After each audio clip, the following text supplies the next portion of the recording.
Ben, Munich a réussi à faire 4 victoires. Je pense que c'est difficile pour tout le monde. C'est en Champions League qu'on voit que c'est pas facile pour personne.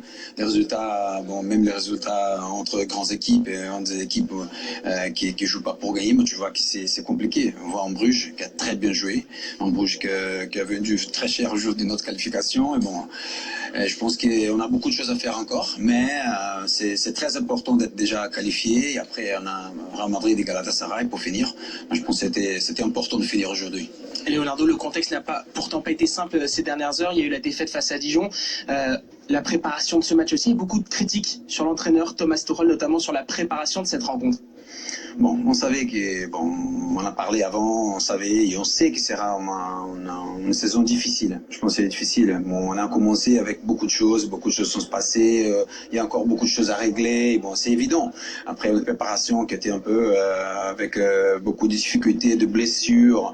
On a eu malheureusement 8 blessures dans les derniers mois. Et bon, ça, c'est beaucoup de choses ensemble. Mais bon, je pense que quand même, on est aujourd'hui premier en Ligue 1, 7 points d'avance et on est qualifié en Champions League avec 4 victoires. C'est pour ça que je pense que le résultat est important, mais on est sûr que ça sera très très difficile cette année.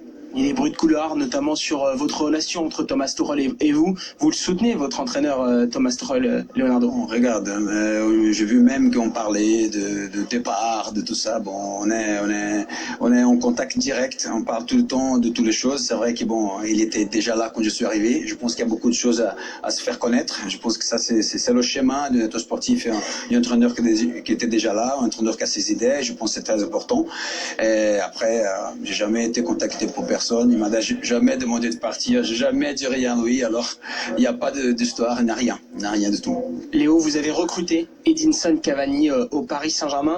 Beaucoup de questions aussi sur lui, sur son avenir à Paris. Quelle est la situation d'Edinson Cavani qui a vu l'arrivée de Mauro Icardi? Bon, la situation, je pense que la concurrence, on a créé exprès. Je pense que aujourd'hui, c'est comme ça, et peut-être dans un mois, c'est une autre chose. Ça, c'est un club comme Paris Saint-Germain qui a beaucoup de joueurs qui sont vite joués, qui vont mettre le mal de tête de l'entraîneur. Et je pense que ça, c'est l'idée. Et j'espère vraiment que la concurrence sera toujours très allumée entre eux. Cavani, je pense qu'il est le meilleur buteur de l'histoire du club. Je pense que c'est une histoire qui va sûrement finir bien. Après, c'est très clair avec lui, avec Thiago Silva aussi, qui sont les deux joueurs qui ont plus d'années, avec Marquinhos, avec Verratti, qui ont plus d'années dans le club, et ils sont en dernière année de contrat. C'est clair pour eux, dans le sens qu'on va avancer ensemble, c'est clair de la situation, on va décider ensemble qu'est-ce qu'on a fait, il n'y a pas de doute par rapport à la valeur de ces joueurs-là, et le futur, on va décider ensemble en faisant. Je pense que des jours comme ça doivent ou de finir bien, ou d'être là, bien. Je pense que ça, c'est important. Il ne faut pas avoir des doutes, de donner un contrat parce qu'ils ont beaucoup fait pour le club, ou de ne pas donner parce qu'ils sont déjà à la fin. Non, c'est pas ça. Je pense que c'est d'être clair avec eux tout le temps. Et je pense que là, c'est comme ça, et on va avancer, et on va voir que ça se passe pendant la saison. Est-ce que vous vous êtes fixé un timing pour ces prolongations de contrat avec ces deux joueurs plus particulièrement qui ont été des légendes du club? Non, je pense qu'il n'y a pas de timing. Le timing, ça sera notre sentiment, notre conversation, et après on va décider ensemble une chose pour l'autre. Mais l'important, c'est de jouer comme ça, de bien finir avec le club, de continuer bien aussi, d'être important et avoir toutes les conditions pour faire qu'est-ce qu'ils ont toujours fait. Si c'est comme ça, on avance. Sinon, on va décider ensemble qu'est-ce qu'on va faire. Mauro Icardi, c'est votre coup. Est-ce que vous allez lever l'option d'achat, lui qui est déjà l'un des chouchous du Parc des Princes? Bon, c'est pas mon coup. Je pense qu'ici, je me sens vraiment dedans. Je pense que tout c'est un peu mon coup, dans le sens que j'étais tellement proche au début, c'était proche aussi quand j'étais pas là. Et je reviens et bon, je me sens un peu dans tous les coups, même dans les problèmes aussi. C'est pour ça que bon, c'est vrai que c'est un attaquant qui nous a donné ça, nous a donné la concurrence entre eux, qui a commencé très bien et très efficace. Et je pense qu'on avait besoin d'avoir des joueurs efficaces dans ces moments. Que de temps en temps, il y a déjà des matchs qu'on a très bien joués, des matchs qu'on a joué un peu moins bien. Et bon, on a toujours eu la constance d'un attaquant qui est toujours présent et marque des buts. Et là, c'est vraiment très efficace. Avec, on a beaucoup de choses, parce qu'on a Di Maria qui a fait une saison incroyable, une démarrage de saison incroyable, Mbappé qui était formidable pendant beaucoup de matchs, Neymar il a joué très bien, c'est un part d'attaque, on parle vraiment des joueurs, Sarabia qui a joué très bien, en attaque, on a Cavani qui revient, et à début il a marqué aussi, et bon, je pense qu'il n'y a pas trop d'équipes qui a en attaque comme ça.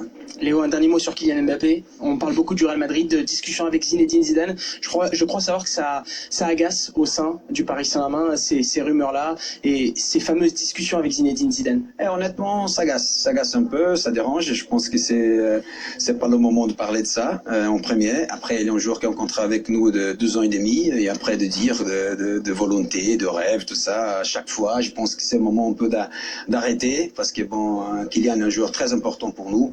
Il est le joueur français jeune, le mieux que la France a, champion du monde. Il est un des meilleurs joueurs au monde. Et là, je pense que c'est pas le moment de toucher, de déstabiliser. Honnêtement, je pense que c'est le moment un peu d'arrêter.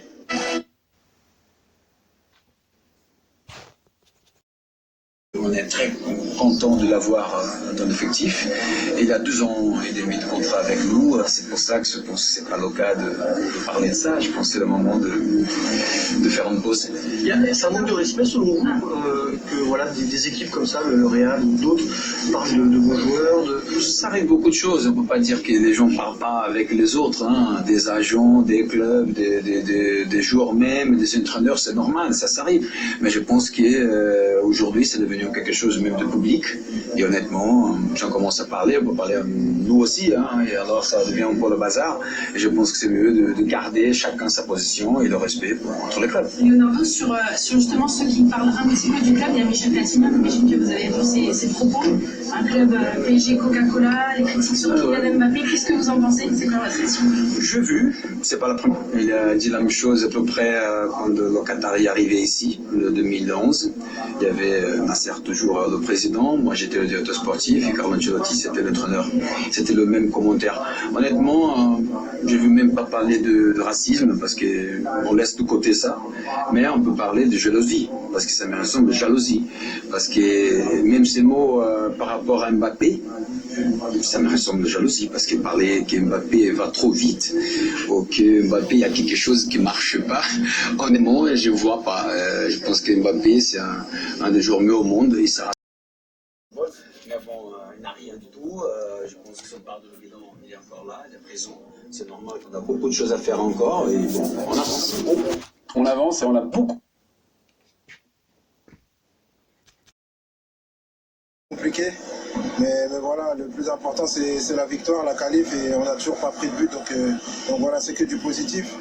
Après des fois faut savoir souffrir aussi pour pouvoir avancer. Tous les matchs ne se ressemblent pas, mais le plus important ça reste quand même, comme je l'ai dit, la victoire.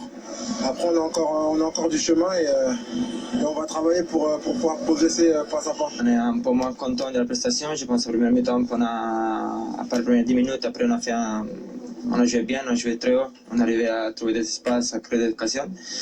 Deuxième mi-temps, c'était un peu dur. Et je pense qu'on peut être content parce que, comme je disais avant, c'est pas facile. On a 3 points, on a pris 4 matchs, on a pris 0 but.